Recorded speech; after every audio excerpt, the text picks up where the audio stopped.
အဖွားနဲ့နားမလေတဲ့မြေပုံပြင်တခါကအဖွားအိုတယောက်နဲ့မြေဖြစ်သူလူငယ်တယောက်အတူတူနေထိုင်ကြတယ်။အဲ့ဒီမြေဟာအတော်လေးကိုပြင်းယုံတင်မကပဲအိတ်တာကိုလည်းကြောင်တကောင်လိုပဲမိဖို့ကြောင့်ဘေးမှာကွေးနေရောက်အိတ်တက်လေသူပါ။တနေ့တော့မြေဖြစ်သူက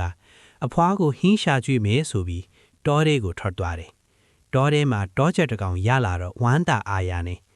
တောချက်ကြီးမင်းကငါမိုးပေါ်ကိုပြစ်တင်လိုက်မယ်။ငါအဖွားစီပြန်သွားပြီးအချက်ခိုင်းလိုက်တော့လို့ပြောပြီးလွတ်လိုက်တယ်။ညနေကျတော့တောချက်ဟင်းစားရတော့မယ်ဆိုပြီးဝမ်းတာအာရအိမ်ပြန်လာတာပေါ့။အိမ်ရောက်လို့အဖွားကိုဘာဟင်းချက်တလဲလို့မေးတော့အဖွားကစိတ်တူတူနဲ့တဏိကုံလီရောက်သွားပြီးဘာမှလည်းမရပဲပြန်လာမေးနေသေးတယ်။နေတိုင်းစားနေကြဟီမဲရှိတယ်လို့ပြန်ပြောလေ။မေးကလည်း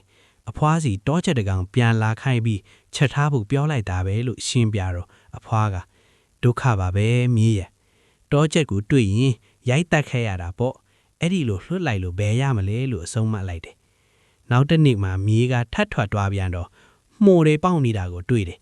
အဖွားပြောရဲ့ရိုက်တက်ရမယ်ဆိုတဲ့စကားကိုမှတ်ထားပြီးတုတ်တချောင်းနဲ့မှုတွေကိုကြေမွတော့အောင်ရိုက်နှက်ပြီးမှအိမ်ကိုယူလာခဲ့တယ်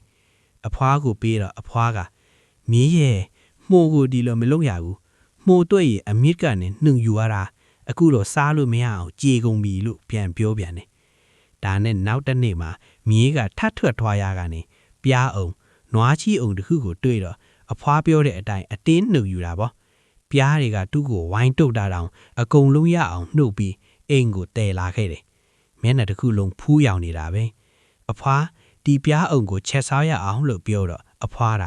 မြေးရဲ့ပြားအောင်ကိုတွေ့ရင်မီးနဲ့မြှောက်ရတာလို့သင်ပေးပြန်တယ်။တင်ရတော့မြေးထစ်သူဟာတောထဲမှာတမင်တကောင်ကိုတွေ့တယ်။အဖွားတင်ပေးတဲ့အတိုင်းတမင်ကိုမီးနဲ့လိုက်မြောက်တော့တမင်ကလှမ်းပြီးဝေးဝေးကိုထပ်ပြေးသွားတာပေါ့။အဲ့ဒီနေ့လဲဘာမှမရပဲအိမ်ပြန်လာရတယ်။အဖွားကမြေးရဲ့တမင်ကိုတွေ့ရင်လာနဲ့ထိုးတတ်ရတာလို့ပြောပြပြန်တယ်။နောက်တစ်နေ့မှာဘာမှမရပဲပြန်လာတဲ့လမ်းမှာတမင်နဲ့ဆင်းတူတဲ့ဝါဝါအရာတစ်ခုတင်ငန်းဝတ်ထားတဲ့ရဟန်းတစ်ဖာဖြစ်ဟန်တူပါတယ်ကိုတွေ့တော့လှန်နဲ့ထိုးတက်ပြီးအိမ်ကိုထမ်းလာခဲ့တယ်အဖွားကထိတ်လန့်တကြားနဲ့အလိုလေးမီးရဲ့ဘလို့တွေလွတ်လိုက်တာလေဒါမျိုးတွေ့ရင်လက်အုပ်ချီပြီးရှစ်ခိုးရတာအခုချက်ချင်းသွားဖြောင်းလိုက်တော့သူများတွေသိရင်ငါတို့နှစ်ယောက်လုံးအသက်ခံရလိမ့်မယ်လို့ပြောပြီးမြေမြုပ်ခိုင်းလိုက်တယ်နောက်ဆုံးမှတော့မြေဖြစ်သူဟာခြုံပုတ်ထဲမှာကြားတကောင်ကိုတွေ့တဲ့အခါ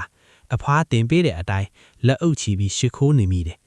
ကြားကဟင်းဟောက်နေပေမဲ့သူကတော့ရှစ်ခိုးရမယ်ဆိုတဲ့အတိုင်းကြားနာကိုတဖြည်းဖြည်းတိုးသွားတယ်အဲ့ဒီလိုနဲ့ကြားကသူ့ကိုခုံအုပ်ပြီးခြုံပုတ်ထဲဆွဲခေါ်သွားပါတော့တဲ့